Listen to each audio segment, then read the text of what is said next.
Welcome back, everybody. I'm Sean LeFloch. I'm here with Tyler LeFloch today. This is Fitness and Wellness and Longevity Podcast. Tyler, how you doing today? Doing well. How about yourself?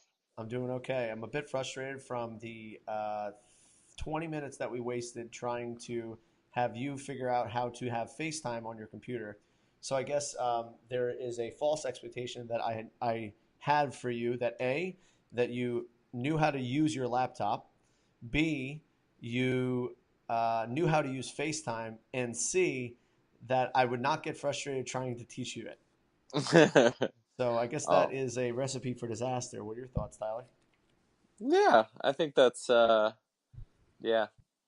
I do not have the computer savvy, so anytime that type of stuff comes in, it's a challenge for me. So I appreciate some of your patience. Yeah.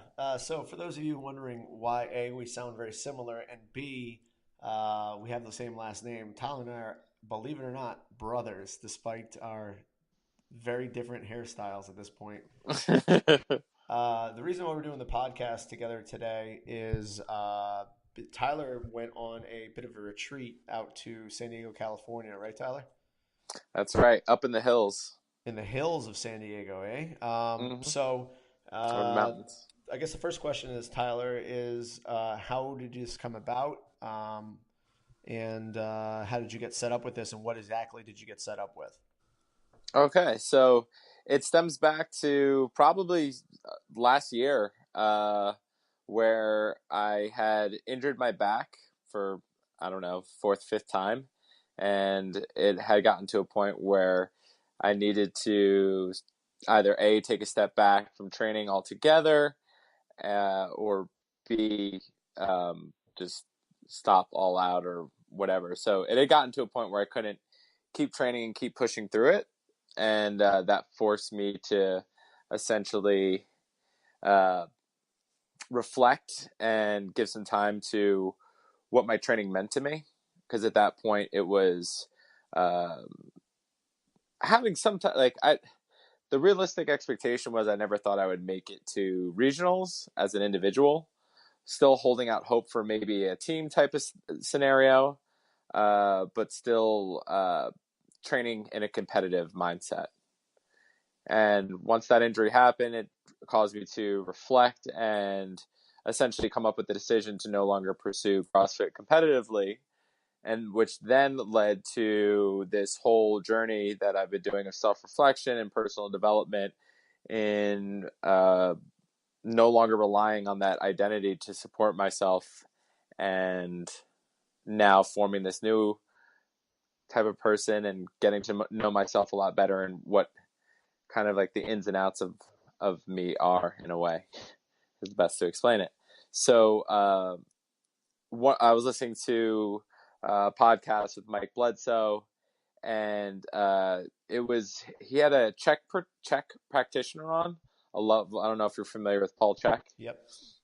So he had a level 4 Czech practitioner on, and they had this whole discussion, and it resonated with me so much so that one of the things after the show was this thing called the Strong Coach that Mike Bledsoe was running, and it sounded right up my alley, and it was all about building a deeper connection with your clients. So the program was online. It was for 8 weeks, and there's a module each week, and it begins with vision casting and essentially taking yourself through the practice of figuring out your own dreams, so then you can figure out the dreams of your clients and then hold them accountable in that pursuit. That's kind of the object or the goal in the Strong Coach, is really figuring out the why of your client. At the end of that, I was kind of craving more and digging deeper into my own personal development, and that's where Training Camp for the Soul came in. And Training Camp for the Soul is run by Mike, his wife, and this transformational coach, Anat Perry. And how it works is it's out in San Diego in the mountains, and it's in a retreat house. It's 6 people, so it's a very intimate setting.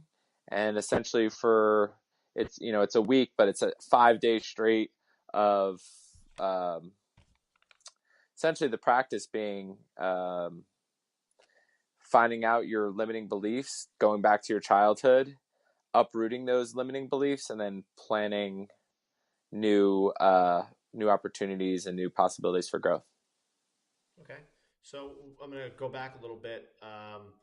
What were some of the ways that you learned to hold your clients accountable? So some practices of holding your well, first off, it's asking. It's like asking, not being afraid to get personal with your clients. Uh, in the past, I've with certain clients, I would definitely connect with and feel like this bond where I could talk deeper with them. But then there would also be clients where if they were a little bit more walled off or a little bit more hesitant to connect, uh, it would be more challenging for me to ask those deeper questions. So developing this practice of asking questions that can get more to the root of why you're here, and then setting goals based off of that. So the first step before holding them accountable is figuring out the why in a way. And that could be as simple as a one session thing, or a lot of times people have a lot of more challenging time connecting with that part of themselves. So you have to hold their hand through the process a little bit more. So, what are the variations in whys that you see? Judging from my own experiences, I think um, there's many whys, but there's also a belief but underneath that why, right? So, say a person's like, I want to lose weight. Like, okay, cool, that's your why. It's a pretty solid why, but it's like, why do you want to lose your weight, Right. right?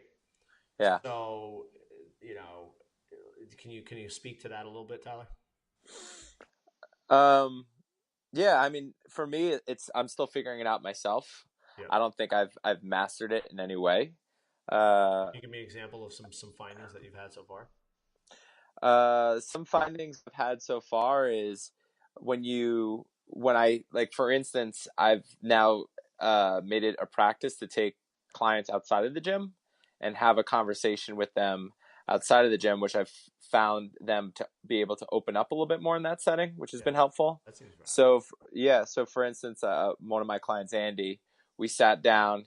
It was funny. It actually stemmed because he canceled the session and was like, "I'm going to brunch. I'm too hungover." So rather than worked out, I met him for brunch, Yeah. and we just sat down and talked about what we really wanted to get out of the next 60 days, or I think we etched out 90 days, and we got really clear on what we wanted to accomplish uh, in those 90 days. And that's a So personal training client for you, Tyler?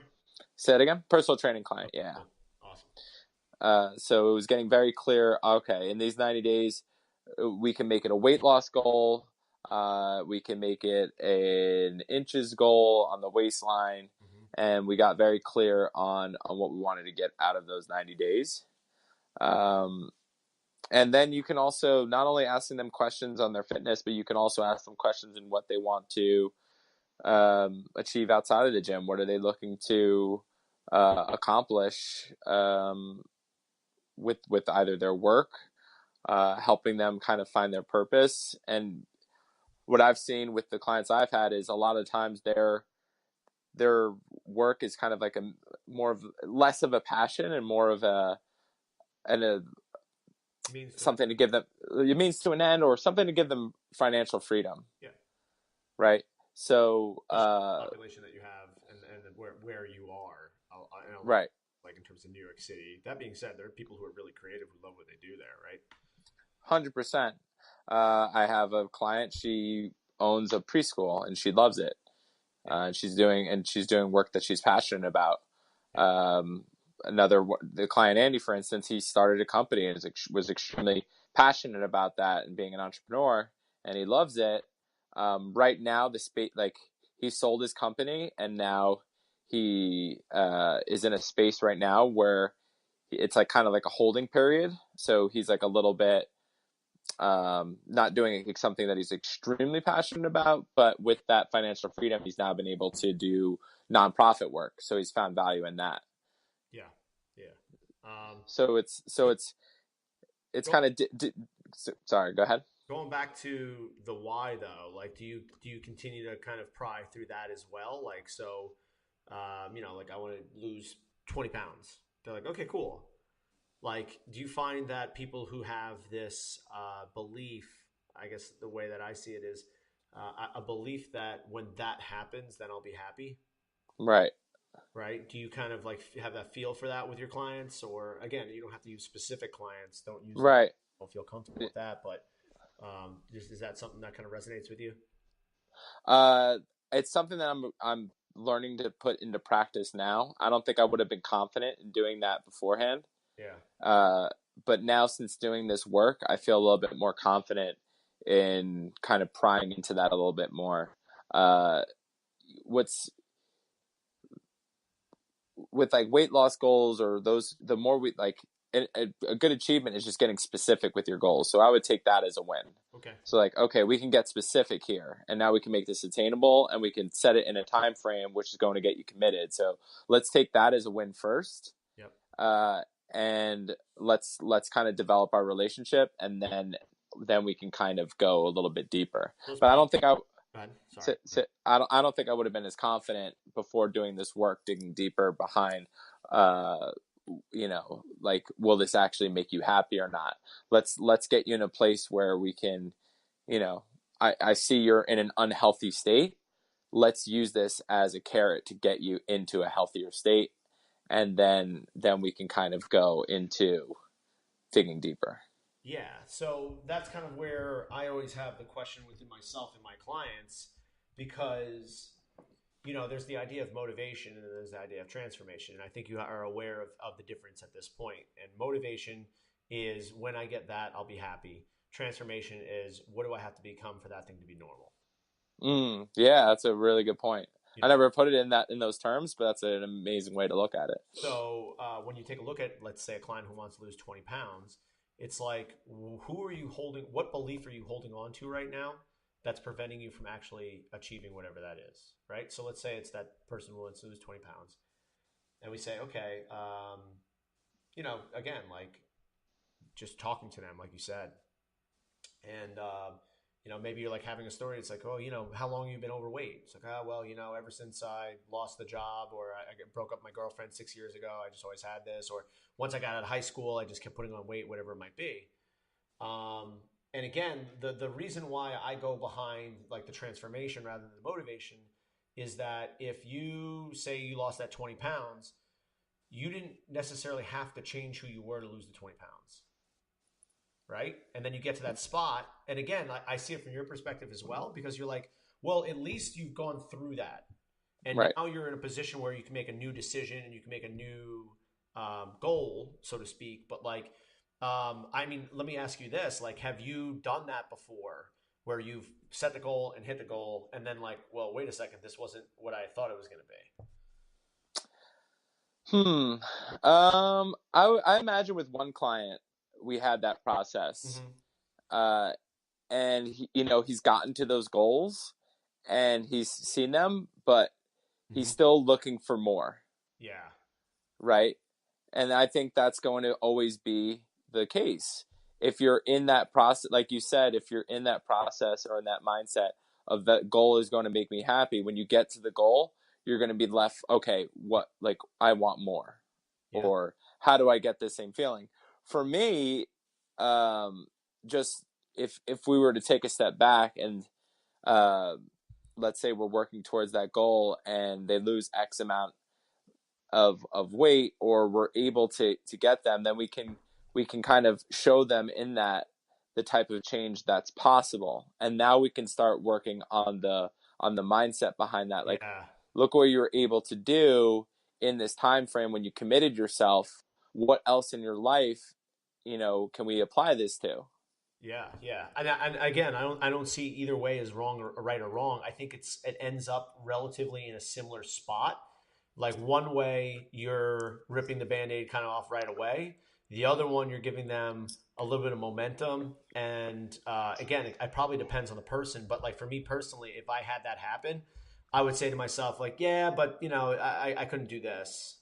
You know what I mean? So I think, in terms of my own self exploration, and especially more recently, is like how much shame and guilt we hold on to that influences our ability to like self love, Right. right? So let me going back to the retreat, Yeah. let me give you an amazing analogy or visualization that Anat gave us, who runs the retreat. Mm-hmm. So your mind, let's imagine your mind is a dinner party. Yep. Okay. And we're going to invite 5 people to that dinner party. Yep. Okay. The first person is going to be the judge.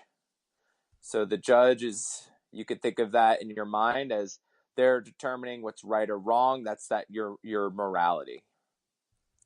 Then we're going to invite the wounded child. Mm-hmm. The wounded child is the part of you when you were between 3 to 7 that experienced something that left a scar. Yep. Then we're going to invite the ego. Mm-hmm. And me and you are very, very familiar with the ego. The ego is it's constantly looking to pump itself up.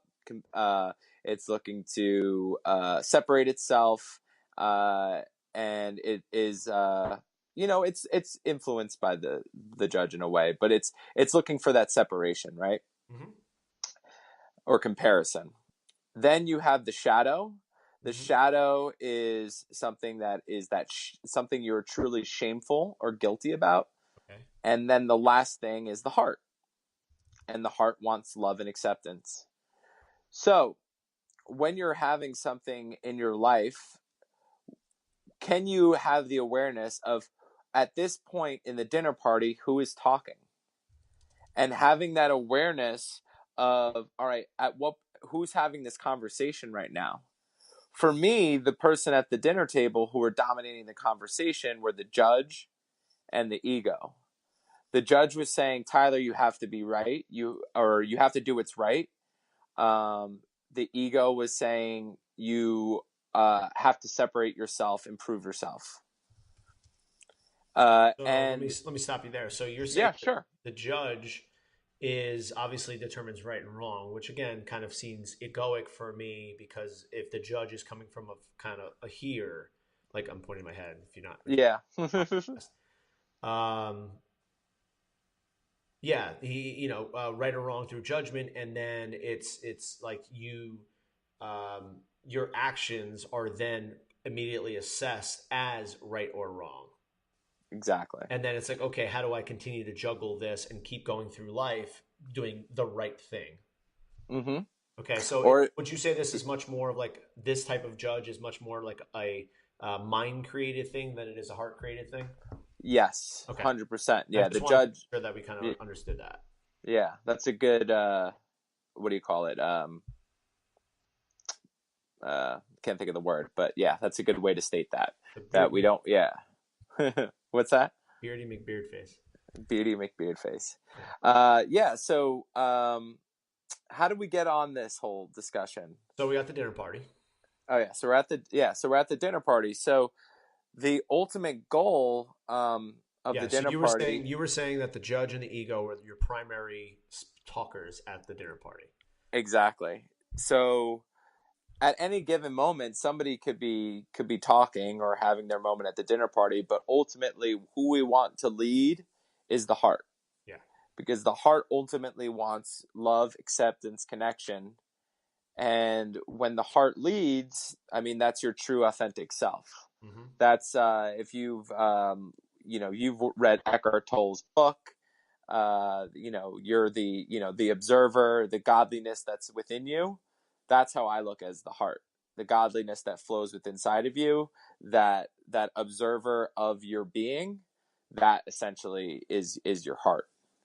And if you let the heart lead and your authentic self lead, then you are, that's how you ideally would want to live your life. Yeah.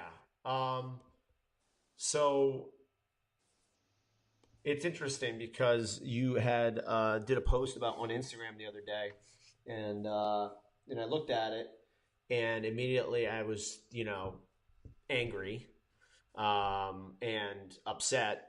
And the post was like, the closer you are to ego, the more these things happen. And then I see that Myra, my partner, comments. She's like, okay, more toward comparison, more ego, got it. And for me, like immediately, as you go into retreat and I'm seeing you do all these things, I have feelings of resentment. I have feelings of jealousy. And I'm like, who the fuck is he to say that, he's all enlightened all of a sudden? And as I read that post, I'm like, this post is literally what I'm thinking. I'm like, fuck. You know what I mean? Because if that is what's going through my head, ideas that of jealousy, of bitterness, of whatever, that's really your ego. Right. And the ego wants to create this idea that everybody else has to be wrong so that I can be right. And you're right in the fact that, like, if what the heart wants is it just wants to connect and wants to love each other. So, like, the way I see it is like, as soon as you identify that lie, you Mm-hmm. can't not lie anymore. Right. You could fall into it every once in a while. Be like, oh shit, like as I'm sitting here waiting for this podcast to start, and you're dicking around. I have ideas of frustration and Tyler can't do that. Like, it's just all this rottenness, and then I'm aware of that. Number one, which I think is what you're pointing to. It's like, if you have the awareness to know that's going on, then you have the awareness to then make another choice of saying, okay, or I'm okay. I have love. I'm just sitting here. Nothing's wrong. Nothing catastrophic is going to happen in my world. But I think we are very much conditioned to react from the ego. Right. Yeah, and having that awareness of like, okay, who at the dinner party is talking right now? Yeah. So I mean, normally when I would scroll on Instagram, it would just be pure ego just running the show. Yeah. Like, judging other people's posts. I could do better than this. Why does this person have X amount of followers? Could please people comment on my post more? I want to feel that that rush. Um, and a lot of the work I was doing, like you were saying before, are those kind of stories seem to run. Whatever stories you have going, they'll continue to run on loop, uh, and kind of just run the show, and until you do the work of identifying those limiting beliefs, then those stories are going to continue to run on loop. So, like what you were saying before, just like I really resonated with me, like Tyler can't do this. That is a limiting belief that I've had throughout my life, is that I'm not capable, because it was just reinforced through things like, being the youngest of four. You're just going to constantly get that that feedback that you're either not capable, or you're gonna fuck it up. Let me ask So a not follow up to that. Yeah. So what are your actions and thoughts based upon that? So my actions and thoughts is, Like, okay. when you're not in this state, like now that you're aware of it, like, what were your actions and thoughts based upon the fact that I'm incapable? So, like, so the idea behind, all right, so, like, how do I counteract that in a way? Are you asking? No, of more of like, when you think you're an asshole and you buy into that belief, it's almost like your actions then like reinforce the belief, right? So if I do say that I'm an asshole, then I have to ask myself who at the table is saying that. No, I understand that, but I'm saying in Yeah. unconscious person. So I'm Oh, separating okay. you now, Oh, from which is I would call a more conscious version of yourself and a more aware person part of yourself, versus the unconscious version of Tyler, let's say from 10 years ago. Oh, okay. So So Sean what is would yelling at you because you fucked up setting up a table. right. So, like, of course you're going to do that Right. because your belief is that you fuck things up all the time. Exactly. So I'm right? going to continue. Yeah. So, like I was saying before, those stories are going to continue to run on loop, and you're Yeah. going to keep fulfilling that prophecy because that's what's been embedded in you. That's so, you can't be mad at yourself or upset with yourself. You didn't choose the programming that you adopted, Yeah. when you were a child. And that's what a lot of people are, that's where like that judge comes in, is that it wants to tear you apart in a way. But once you have the realization that, you aren't who you are, or excuse me, you aren't what you learned. Excuse me. Yes. You aren't what you learned. That's what it is. You aren't what you learned. And if you learned it, you can unlearn it. So everything that you learned, when you were a kid from 3 to 7, because you're essentially just downloading the programming from what you're going to then run your Mhm. life on. And you don't choose that programming. You literally are in a mind state that you can't dictate or make conscious decisions. That part of your brain hasn't developed yet. So you're downloading all of this Mhm. information on how to then run your life. So that's why this work is so valuable, is because all of this is embedded deep down, and you have to reconnect with that inner child, see what's going on in there, figuring out those limiting beliefs, uproot them, and then plant so you can go out of this state of survival and then move into a state of creation. And that's what that feeling of resistance, like that feeling of worry, like worrying just for worrying's sake. And then, so my big thing would be to worry and then Mhm. distract myself through exercise, distract myself through food. Those would be my main two, I would imagine, were like exercise and definitely my phone. So exercise, phone, and food would be the three ways I would distract myself from this state of worry. And now I've shifted, since doing this work. My practice are to shift of being on my phone less, getting in, and when I do exercise, knowing what type, am I trying to bury feelings, or am Yeah. I just What's the exercising? purpose behind it? What's the purpose behind it? And putting less and eating consciously. So those are my three things that are going to, that I'm practicing to take me out of those worry distraction mode. Let me pause you right And there. yeah, So a person might be listening to this right now and be like, "Well, I enjoy looking at my phone. I enjoy eating, foods, whatever, and I like crushing workouts. So what's the problem? Why do I have to really think about this?" the issue becomes if you are no longer feeling your feelings. That's the issue. If you feel sadness and immediately like, oh my god, I'm feeling sadness and now I need to go work out, or I'm lacking fulfillment in my life, so what I'm going to do is just go on Instagram, and that's going to distract me. Mhm. So it's in to get to your question, if somebody was truly in a good mind state and they were like, okay, I'm going to shut my brain off and look at Instagram for 15-20 minutes right now and just have a good time, there's no issue in that. If somebody wants to crush a workout and have some fun and feel good Yeah, and get a like nice a pump in, lot of people get enjoyment out of it. They just worked 8 hours, 10 hours, and they're like, "I just want to fucking do a workout, Tyler. I don't care about the fact that I'm doing this to get away from something else." right, Right? that's, yeah, so using exercise as a distraction, and to a point, yeah, that's And I'm not helpful saying in that's a, good or bad. I'm just saying right, like I'm playing devil's advocate a little bit yeah. because you know what? Like it's kind of like when people Russell Brand said this before. Because when he was first in rehab, one of his therapists goes, "Thank God you found drugs because you'd be dead without them."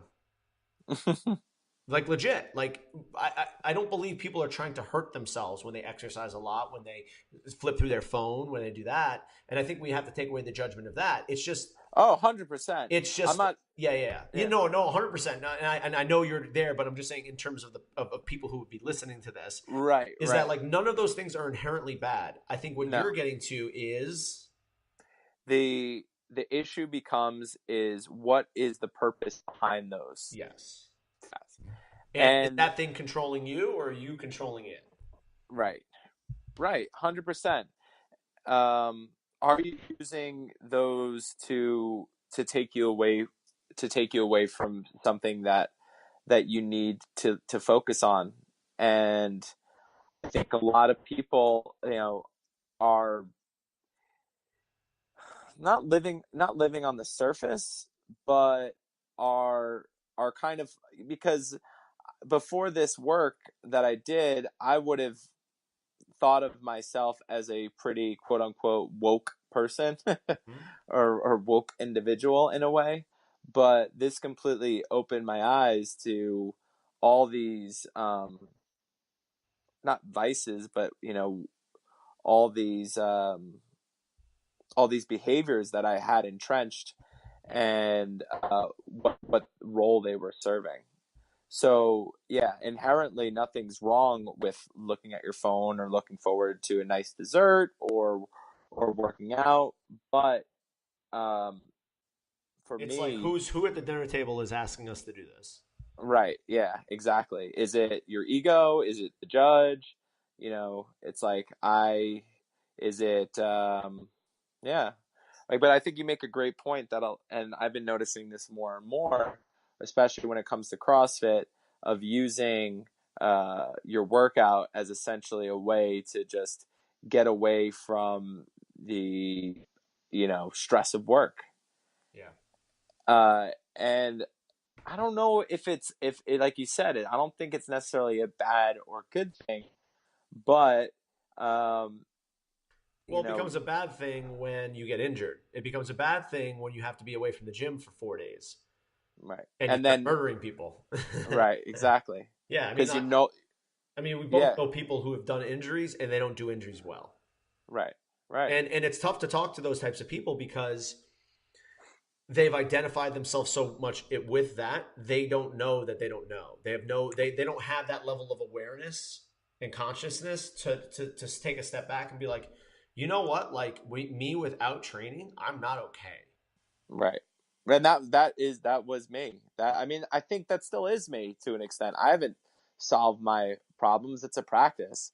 So still me without training is still like I don't feel right, I don't feel like there's still a lot of self-worth tied up in my training. And that's at the end of the day, that's the biggest takeaway is, in order for you to find fulfillment in anything that you do, you first have to love yourself Okay. and learn to love yourself. And that's bottom line, because there's only one guarantee in this world of what's going to be, and that who you're going to be with for the rest of your life, and that's you. Yeah. So it's just you and the rest. That's the only thing that you can guarantee in this life. So you have to learn to love yourself. It's kind of as simple as that. And you have to learn to love and accept everybody at that dinner table. You have to learn to love and accept your judge, your ego, your wounded child, your fucking shadow, that thing that you won't uh, on God's name you never want to talk about, discuss. You've buried that thing in your closet. You fucking hit it over the head with the shovel. You put it under the floorboards, but somehow it still creeps in every now and then and puts you in a state, and you immediately, Revert you back have to, to issue yeah, you have to, and yeah, you have, right. So you find a distraction, something to distract yourself from that. yeah. Uh, It's very easy. It's very interesting, Tyler, that when you said the judge, the wounded child, the ego, you were fine, and then the shadow comes up and you completely change tone there. yeah, exactly. Yeah. Well, I mean, it's we all have our shit, uh that shadow. So it's if you can learn to love and accept your shadow, God knows you'll learn to love and accept yourself. Because Yeah. if you can learn to love the deepest, darkest, most whatever part of you, shameful, guilty part of you, if you can learn to love and accept that, then that's the heart. Then you can learn to love yourself. Yeah, and full disclosure, I wasn't the greatest older brother in the world to Tyler, but he did give me good reasons sometimes to just be a complete prick. Just again, but like, people are in your lives for reasons, and Tyler was an amazing teacher. I just didn't have the ability to see the lessons that it was given to me because Tyler does things at his own pace. Tyler doesn't know what he doesn't know. And the difference between myself and Tyler is that Tyler doesn't feel guilt or shame when he doesn't do something correctly. And that's, I think, what makes me mad about Tyler the most, that exposes within me, is the fact that he can just let things go. Oh, I need to do it right. All right. Or at least doesn't let it consume him on the external, right? You Mm. mess up, you're like, Tyler, you didn't do this. You're like, all right. Whereas I'm like, I would be so upset with myself and so guilty and shameful that I would have to be like, yo, man, I'm sorry. Like, I'm going to do better. Like, I apologize. I'm going to, like, you know what I mean? Like, I've used guilt and shame as a way for me to become like a quote unquote better person. Inverted commas for those over on the other side of the pond. That I learned that one. This is inverted Mm. commas. Ah. Um, yeah, Russell Brand says that. Anyway, so when I don't see somebody get shameful or guilty when they mess up, I'm like, who the fuck are they not to feel shame and guilt? Like, I'm feeling all the shame and the guilt in the world, and they don't get to. What, this is bullshit. You mean they just learn the lesson and hopefully they change? Like, yeah, Right. like that's how normal people work. Yeah, or maybe the whatever, at your dinner table, that maybe just the person who's running the show is that shadow, and maybe it's that judge. Maybe the Well, yeah, judge just it's definitely happens. ego and mental based. Like for me, like I love the analogies that you've given. I think it's a very good way of kind of articulating the types of thought that are going on. But I think the shadow, the ego, the wounded child, and the judge are all kind of thought and just kind of subsets from thought.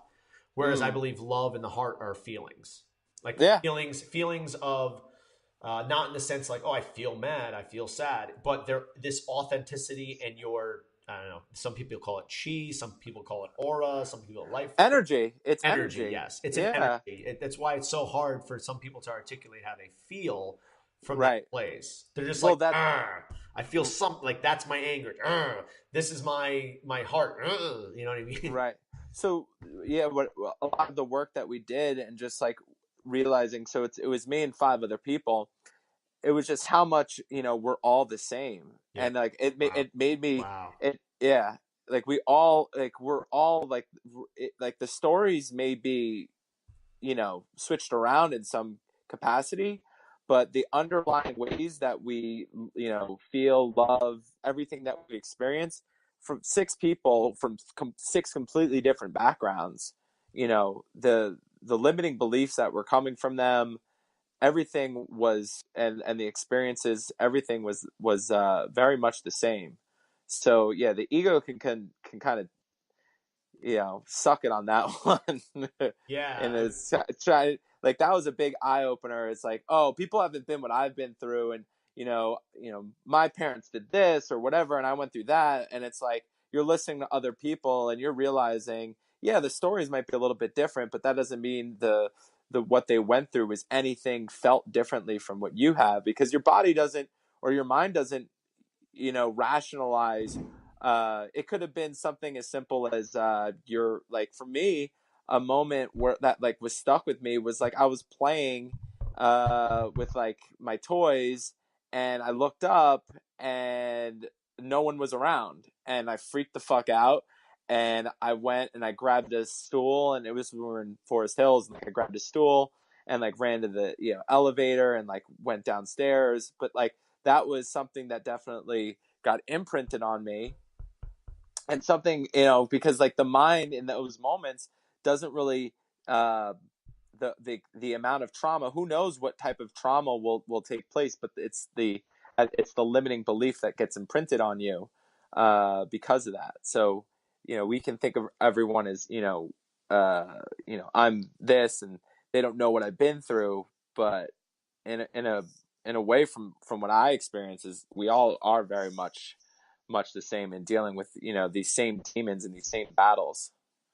Yeah, I definitely don't think it makes it easier for me personally, knowing that it's normal. Like I say, fuck it, I don't want this. Like that's my response always. It's like, yeah, I get it. Like a lot of people have shit, but like I don't want my shit. Right. Like this is not Yeah. fair.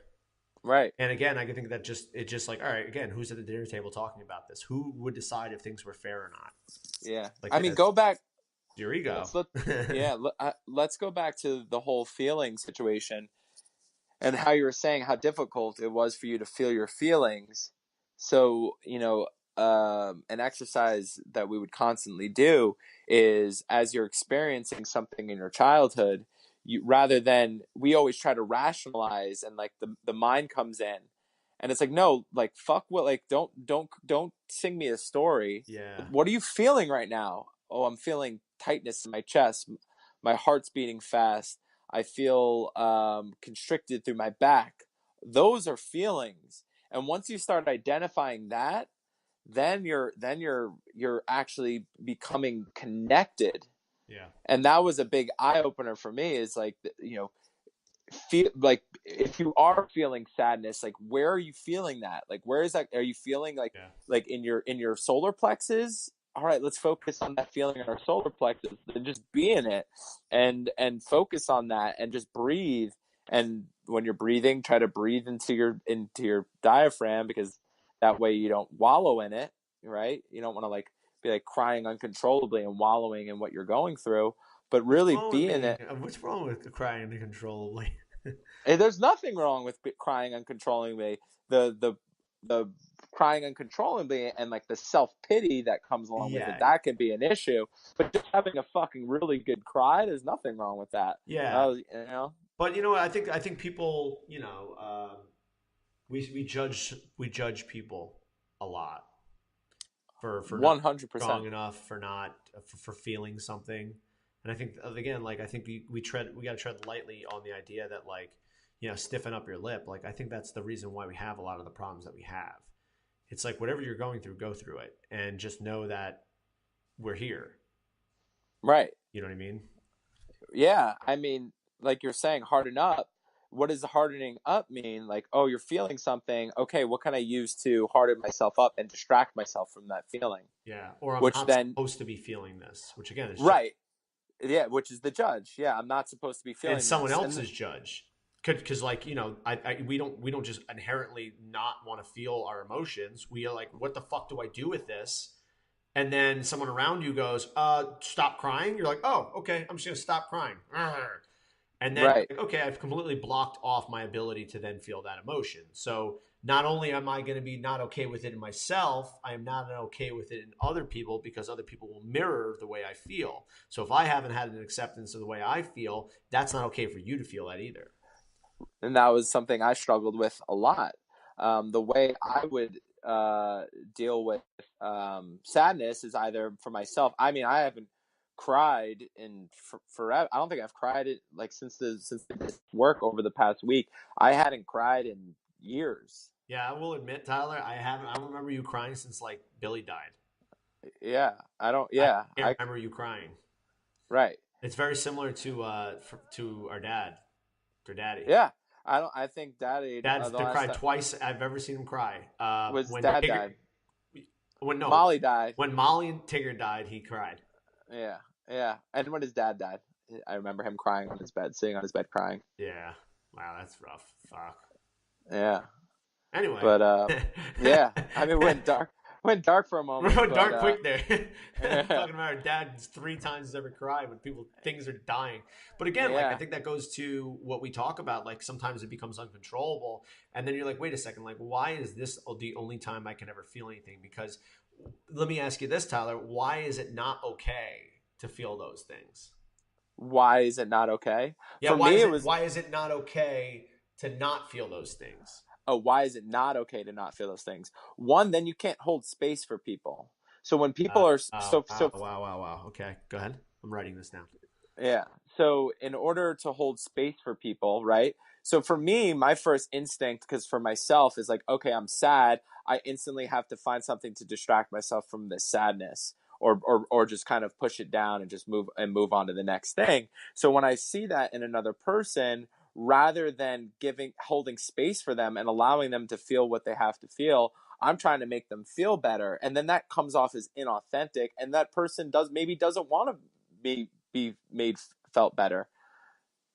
Maybe they do, maybe they don't. But you have to be able to hold space for people, and ask them those questions, and coming from of not judging their feelings, Yes. Yeah. right? Yes. Because if they're And feeling a Tyler, certain what do you mean by holding space? um So it's kind of like a tough thing to put your it's thumb down yeah, on, but like if you can maybe just give an example or to make it a little s- easier. yeah. So holding space, I think a great question to hold space is like, okay, somebody comes in that day, and you ask them, how you feeling, and they're like, not great. And rather than being like, oh, like let me cheer them up, Hmm. or that you could ask them, oh, where are you feeling that, and that would be a question Yeah. that would totally fuck them up. Like, oh, like where am I feeling that? Yeah, Fuck like you, where in your, Tyler. yeah, that might be their question, but they might be like, holy, like that might be a real eye opener for them, because when you ask somebody where are you feeling, right? Then then they can connect physically to that emotion, because normally we go straight to our heads when we're feeling something, and we try to rationalize and sing a story about it. But when somebody can be like, okay, how you feeling? I'm not feeling great. Like, where are you feeling that? Oh, like I'm feeling that, like, I don't know, in my chest. Oh, okay. Why don't you like take a second, focus on that, breathe for a few seconds. Yeah. And like something along those lines could be holding space. Do you do that Rather ever than, with a client? I haven't yet. I mean, just me personally, like I think I would be hesitant to therapize. Like, I don't think it would be honestly like a therapy session. I think it would just be like asking as simple as a question like, oh, where are you feeling that, and then like that could just be the question, and then you could just move on from there. yeah, Like yeah, yeah. I wouldn't say like, oh, we're gonna go grab a box of tissues and we're gonna sit down and like discuss our feelings. uh it could just be just like leaving out the uncomfortableness of like, oh, this person's sad, or this person's in a bad mood. And we're just gonna avoid this, or we're gonna make Yeah, you feel another way. right. So allowing, just like taking a step back is like first, my before this work, my go-to would be to make this like one feel responsible for how they're feeling. Oh Like, yeah, oh my internal. God, You take on yeah, their stuff. exactly. Like, oh my God, like, first off, if like I have a client who comes in and they're in a bad mood, that immediately shifts my state into, I have to make them feel better. I You have got to to put like them in a levity. You have to put them in a good mood, and it also makes me doubt myself, and like a lot of self doubt. so Has crept in. they're mad or they're upset because of me. Exactly. Yeah. And that would be the same thing in my relationship. Is like, let's say, for those out there, my girlfriend's Dominique. Dominique is actually a Saint Bernard. And If only we had relationships with just dogs, pure consciousness, uh, just love. yeah. So if she were to be upset, I would immediately feel that I was responsible for that. Yeah, yeah. And And so you don't feel like you're the only one in the world.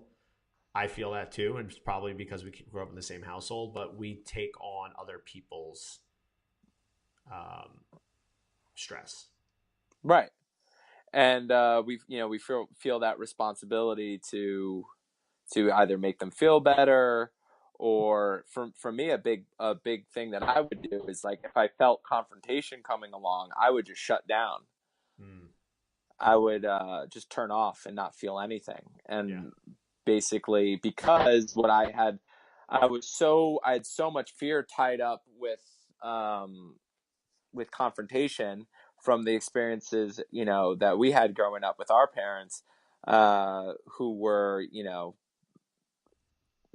let's say they just didn't express their anger in the most healthy ways.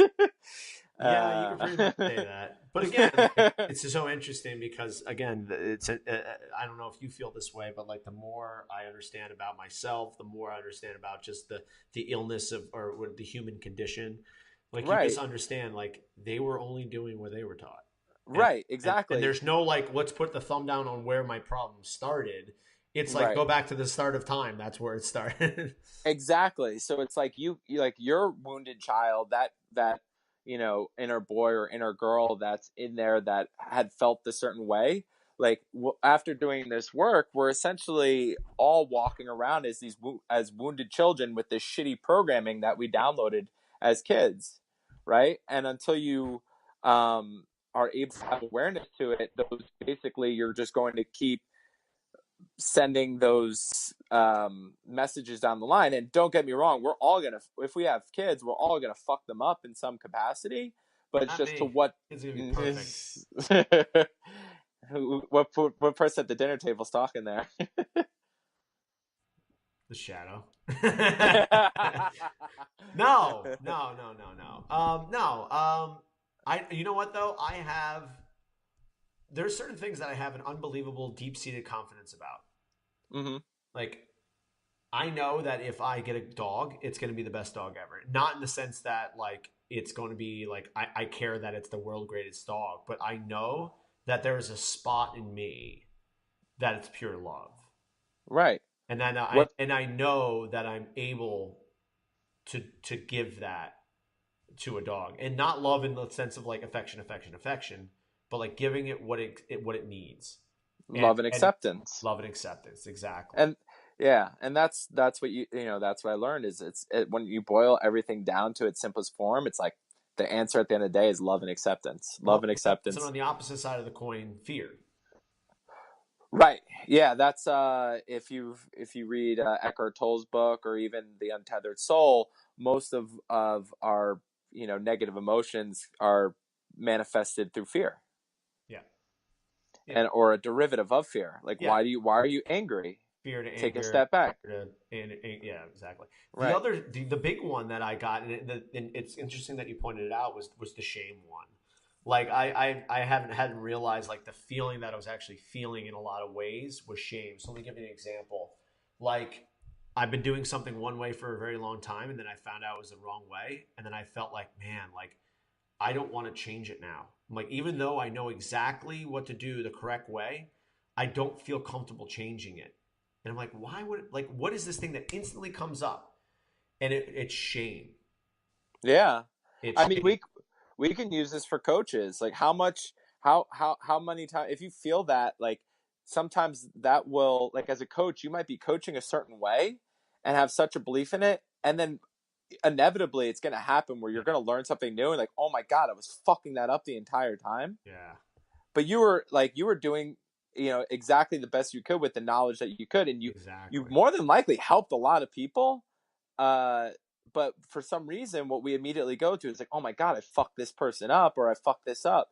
And for me, it's like the more I learn, especially in fitness, the more I learn, like, okay, I was definitely not 100% doing things to a T beforehand, but it's like I've learned to not completely beat myself up for it, because if we do that, then we're going to be so unwilling to be open and learn more. And try new things. Right, and try new things because we felt Because go ahead. Sorry. you're because you're You get to it. cons- okay, because you're consumed, because for some reason the way our stupid mind works is we're so consumed with the negative, and the so we can like that resonates more with us, so we get more consumed with like the, you feel ashamed, you feel embarrassed that you didn't know that before as you're learning new things, and then you become less willing to learn new things after that. Is Yes. that what you're getting at? It's a hugely power. It's I mean I'll tell you right now.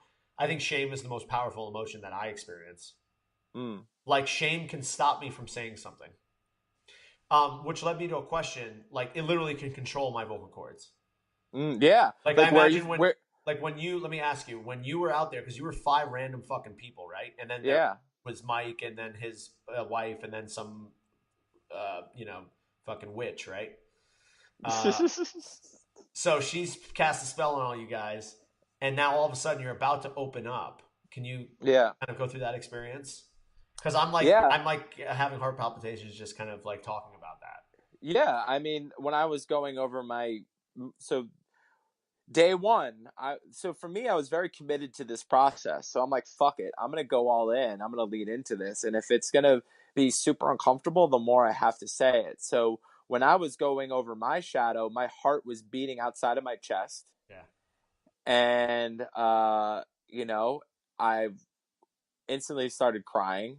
And like you said, I felt it like in my vocal cords, like freezing up, like tightening up, like a sensation of tightening in my chest yep, and tightening in my vocal cords. And that was like the sensation, the feeling that I was having as I was going over that. That's how much resistance was there. Um, and yeah, I mean, that's, does that get to your question? I don't even know what you asked. I'm lost. I guess it was I said, Oh, how did you opening up. feel with opening up? Like, what were your? I mean, let me just give you an example. The first few times that I did therapy, and even now, so I've been doing therapy for like I don't know 3 or 4 years now. Hmm. There are times when like I want to say something, but I can't. Like I Yeah. know exactly what I need to say and release it. And Hmm. again, I didn't know what the actual, again, I don't want to empower anything, but what this feeling was, and it's shame. It's like as soon as that gets out of your mouth, you instantly feel the eyes of the world on you. You instantly feel worthless. You instantly feel like you're not deserving of love because of that thing. But the thing is like the longer you hold on to that thing, the more you're going to perpetuate the belief that you really don't deserve love. Let me ask you this: when you do say those things, what is your sensation before, and what's your sensation after, like within your Tightness body? before, and then like a complete release afterward. Yes, Right. Feel lighter. 100%. Yeah. Yeah. So that was a big realization, is that when you have these traumas or shame or whatever built up, it's always just better just to let go. That's Like very let go of good that to emphasize. I resistance. appreciate that, Tyler. What's that? That's a very good point to emphasize. I appreciate that because people get so bogged down by the fact that they're going to go through basically a hellstorm that is like releasing that shame. It's crying. It's I mean, I've been in heaps before, like heaps with snot and Yeah. tears, and like I feel like it's literally dying. Like I would Yeah. equate it to dying, and then realistically, a part of you is dying. Yeah. And like you said, that was the best thing you said. A part of you feels shame. Yes. It's not you who feels shame. A part of you feels shame. Mm-hmm. So like, addressing that. So a part of me is feeling this right now. So like I was opening up to Dominique last night, and I was like, a part of me is feeling fear right now as I'm saying this or whatever. And it helped me get through it, acknowledging what I was actually feeling. So when you're having difficulty like saying something or letting something go, trying to just connect with what you're actually feeling within your body and addressing that, and then that will help you kind of get through what you're working through. I was going to ask you what were some strategies that you learned to continue moving forward through that uncomfortable process. So you would say that just keeping with the feeling, not the thought, not just Right. Get into just your what are you body. feeling? What are you feeling? Like next, Right. okay, Yeah. Don't. feeling Yeah. now, Because what's going to happen if you try to get into your head, you're or you try to instantly, think your way through. you try to, yeah, you're not like, that was the big takeaway. Another, like, some like big takeaways from the work was like, you're not going to be able to think your way through your shit. Yeah, There's no way. You have to feel your way through your shit. yeah, And because your feelings are authentic, there's no bullshitting your feelings. Like you could say like, oh, I'm feeling regretful. What the fuck does feeling regretful mean? yeah. Like what, or I felt this, whatever like labels we want to give things, like those labels do not serve you in working through what you're working through. The only thing that will serve you is connecting with what you're actually feeling physically, and then working your way through that. Yeah. Otherwise, if you go into your head, then your head is going to revert back to those, to what it wants to do. It wants to kind of go back to those repetitive loops that it has before. Yeah, So it wants once you to get protect in, itself. those protectors. So once you get into your body, then that kind of like eliminates the bullshit that your mind can kind of create. For me, once you kind of connect with that, I know that a lot of the time externally saying whatever it is that I need to say is usually the most challenging part. You know what I mean? Because I can sit with the feeling forever and just be like, "This is terrible," and I can be that space for it. But I know that from my own experience, like letting go of those words and having to feel the shame that's Mm, attached to those words is profoundly, I guess the best word of saying is enlightening, as in yeah. you lighten up. Yeah, that's a great way to. So one technique that she had me do is, I have a lot of fear surrounding money. So money is a big that triggers my survival mode. So anytime I think of bills, losing a client, like a feeling in my chest happens and my solar plexus begin to tighten. Yep. So she literally had me for like 20, sitting for 20 minutes. All right, focus on moments where you felt that before in your life and just keep thinking about it. And those feelings that arise in your body, just say, I love and accept. I Yeah. love and accept. I love and accept. Yeah. So now, as I build that practice, now that I feel like, all right, I lost a client, like I feel that in my chest, and now I've gained a tool where I can, rather than go and distract myself through Instagram, or let me go just focus on what I'm having for dessert tonight, or go hit a workout, I can actually have something where I can love and accept that feeling, and know that and then building this trust of the universe that that person either served what they needed and they can move on, or it's opening the opportunity for somebody who really does need my help, and now I can connect with them. Yep. So it's built. It's also a big part of this work is building a trust in the God, the universe, whatever you want to call it, is building trust in that. And that was a big thing that I was tied up in, especially when it came to money, is just being so consumed with the how. Yeah. And focus on what you want and what you envision and what you are, what your heart wants, and the how will figure itself out. Yeah, it's interesting how we've come from different places, like of starting here. I mean, I went and did a weekend seminar with Kyle Cease like 3 or 4 years ago, along with doing my therapy, and then from there reading Eckhарт's book and then to the soul. And again, like it's different ways of going about like kind of the same idea. And it's interesting that we're actually speaking very much the same language now. And kind of supercharging your idea as well is that those thoughts that you kind of came up with of like, yeah, this might be a reason, or this might be a reason, or this might be a reason why this person moved on, or maybe it's just creating space for you. When they only come from a place of thinking, they're just words, and they'll never satisfy. No. It's not until you actually connect with, like you said, like, wow, that fucking hurt, man. Like, I don't want people leaving me. Like, it sucks when I'm worrying about like if I'm be able to pay my bills. But it's Right. like, but then from there, you're like, that's okay. That can be there. I can hold space for that. Right. But also knowing, and again, going back to what you were talking about, over the course of this and recent stuff, it's like, well, where does that come from? Is that come from your heart and love, Right. or does that come from fear and insecurity? Right. So if you know that it's coming from fear and insecurity, you at least know it's bullshit. Right. Because Or you can, or not even bullshit, but you can accept that, like, all right, this person is, or we can go back to the dinner analogy, or a part of me is feeling this right now. But if you can always go back to the heart and be able to connect with what the heart wants, then you're going to be able to have a much better relationship, and a better way to, let's say, overcome, or just get out of yeah, that survival mode, and move into creation. Because yes, most people are stuck in survival mode, where they have these insecurities, their fears, that's what they let rule their life, and they can't even move into achieving. Why don't people achieve their dreams, or why aren't they doing what they're in love and passionate about? It's because they're so tied down in survival mode that they can't. It's like being caught in the waves, in the undertow of the waves. The waves keep on crashing over you, and you can't even lift your head above water to see that it's a calm, cool day. yeah. But I also have to emphasize the fact that you have to empty the cup before you can fill it with that. Because if you go to people and be like, "Yo, just love yourself," they'd be like, "I have no fucking clue what you're talking about." Exactly. Yeah, I Oh, mean, this is a conversation we can have with one another, yeah. but would I have this conversation with somebody who hasn't done this work? Probably not. No, uh, absolutely. But that's uh, why I said, like, if a client comes in, you can be like, "Oh yeah, get in touch with that." I'm like, yeah. If you try to tell people to feel your feelings, but get the fuck away from me. yeah. Well, that it's so funny how that is going to be the natural reaction for most people. Is like, I'm not Right. comfortable with that. You're weird.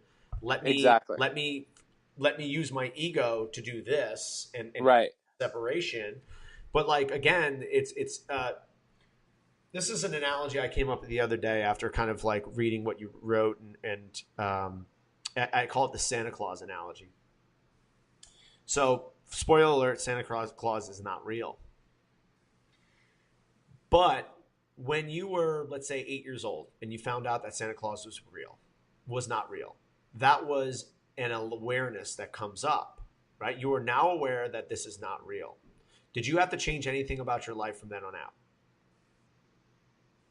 No. No, because you really weren't wholeheartedly attached to that belief, right? Right. Now imagine I come up to you at 30 years old and I go, hey, by the way, your thoughts aren't real. Would you That's be much as, more difficult. yeah, you're like, wait a second. I identify with my thoughts. They have to be real. So I'm going to do one of two things. One, I'm going to deny it and call you a fucking crazy person, and all you talk about is foo-foo nonsense, and who the fuck do you think you are, and you're trying to make me feel bad, blah blah blah. That obviously, now that we know what ego is, right, it's going to react like that. Or there's a awakening, Yeah. and if that person is ready, the awakening happens, and usually it's followed by their life falling apart. Right. And well, the life, not the life, well, not the life that they not they like think they that are. they have. Yeah. You Yeah. know what I'm saying? I think we're, what do you think about my little Santa Claus analogy there, Tyler? It's pretty good. The one thing is I have a negative connection with the whole figuring out Santa Claus, because I have a double whammy with Santa Claus, because I found out Santa Claus wasn't real by having my heart broken that I wasn't getting a Nintendo 64, and also figuring out that Santa Claus wasn't real in the same essence. So I have a little bit deeper relationship to the whole Santa All right. Claus Would not Easter being Bunny real be thing. better for you? Easter Bunny would be better. Okay. Easter Bunny. I have zero connection to the Easter Bunny being Okay. real. So That's the cool. Easter Bunny isn't real, Tyler. Is that changing your life at all? No. See, what you're saying is mom and dad loved me enough to go take fucking eggs and stick them underneath the tree and tell me some kind of weird lie. They loved me that much. That's pretty cool. Yeah. And again, like the Santa thing is like, oh wow, all right. So Santa, do I still get presents? All right, cool. I don't care. Right. Yeah. Yeah. Going back to what you were saying before, just in terms of like talking to people, like this whole conversation, it might resonate with, yeah. I don't know, and 10% of people. Some people will be like probably turned off like 20 minutes, 40 minutes ago. But for the people who stuck around for this meandering now almost 90-minute conversation, this is nothing compared to well, adding in the 20 minutes of trying to set up a computer, this is a right. 90-minute endeavor. This is nothing compared to a Joe Rogan podcast, though. That's true. That's very true. So for any of you who've stuck around for the 90 minutes, I guess, what are the biggest takeaways that we want them to have? I love. I'm just going to give your stuff because I'm going to step out of the way of my own ego and pump you up a little bit because I really appreciate you doing this. But the idea of the judge, the wounded child, the ego, the shadow, and the heart, I love that one. I love the idea of allowing your pain to guide you. And I think that was something that you and I have both gone through. Like my catalyst for my self-exploration was me hurting my back. And you can say the same, right? Yeah, exactly. And it's so funny in CrossFit how many people who are having these realizations and are having similar conversations to what we are having have injured themselves. Yeah. Mike Bledsoe included. Like he injured, he like had a, hernia? He had like all sorts of hernias that basically like took him out of the game. Yeah. So it's just how common of a place. So if anybody who's listening to this who might be dealing with an injury right now, like thank God for fucking up my back in a way. Yeah. Because if it weren't for that, I would still be in this survival mode of using CrossFit as a distraction of what I couldn't feel. Absolutely. What about you? You have anything that you would want to emphasize? And is this like a very underhanded way or passive aggressive way of saying I have to leave at 3:00?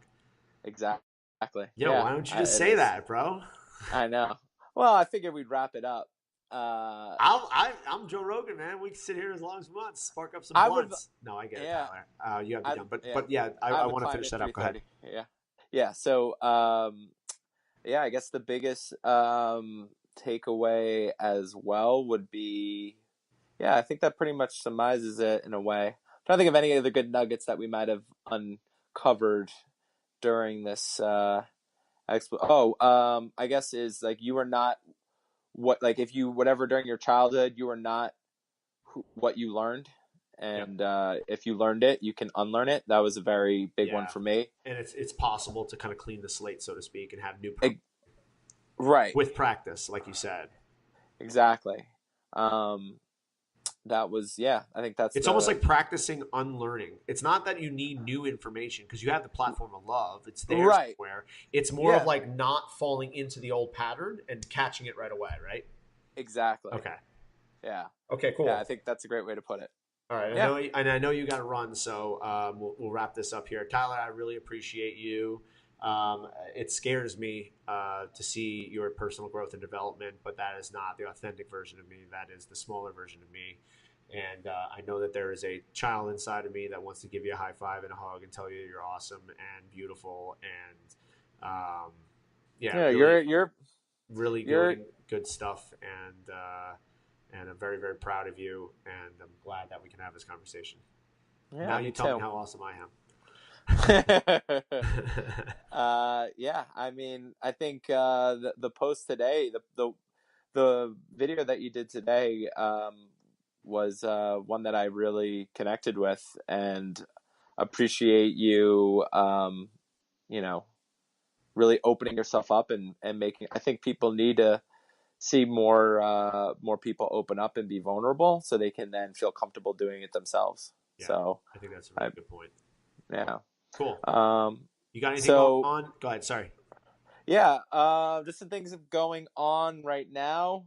I will be doing a like a 6 week transformation program for the new year. That's going to involve both, getting yourself in better shape, but also using some of these principles that Sean and I discussed. We won't go all out into that type of deal, but we are definitely going to be doing some things that will get you out of survival mode into creative mode. So if you in your life feel stuck right now, this program is going to be a way to get you out of feeling stuck and feeling curious. So we want to get you out of feeling stuck and feeling curious, and then you can create whatever you want, because Aside that's from the that, Tyler, you have any other kind of stuff going on? I think you have a weightlifting seminar going on. Is that you? Yep, I got a weightlifting seminar going on Sunday, December 2nd, and that's in CrossFit Tribeca. And you can follow me, T_FLO_fitness. Throughout the week, you'll probably see posts on training ideas, mindset ideas, and then Friday you'll get a little piece of my heart that likes to play. So on Fridays, I let my heart play, and that usually is in the shape of Fit Style Friday. Fit Style Friday. And I'm And if you Sean haven't LeFloch. I'm and sure. if you haven't seen a Fit Style Friday, you better go check it out right I now. know you. Have your world change. I get angry at how good you are at that. Like, I connect with that part of myself, but there's another part of myself that's just upset that I'm not that talented. Like, I talk to people all the time about how good of a freestyler and how good you are at that kind of stuff. So, just whenever you're having writer's block or you're not feeling that this is what you should be doing, like, know that I'm super, super proud of you when it comes to that, and I'm talking you up down in Florida. For me, Yeah. I am doing the Flock Fitness Fix Your Squat, Deadlift, and Press seminar. This is basing breathing patterns around and techniques around fixing those areas of performance. This is going to be leading into a bunch of different seminars that I can be doing pertaining to all different types of areas of fitness. So this is kind of the tip of the iceberg. That's going to be December 1st from 11:30 to 1:30 p.m. at CrossFit Delray Beach. You can go to my Instagram, Flock Fitness, to sign up in my bio. Other than that, I think that's it. Go ahead. Giving you a shout out real quick, and then I definitely got to go. But for anyone interested in doing this, when I hurt my back a year ago, the movements that Sean gave me and my breathing made a profound impact on making that injury much less severe and had me working through it a lot quicker. So really encourage you to go check that out. What Sean has learned and taught me has been really powerful within my own training and fixing my back. So go check it out, especially if you have any of those issues. Awesome. Thank you very much, Tyler. I appreciate your time, and I will talk to you soon. All right. Love you. Love you. Later, buddy. Bye.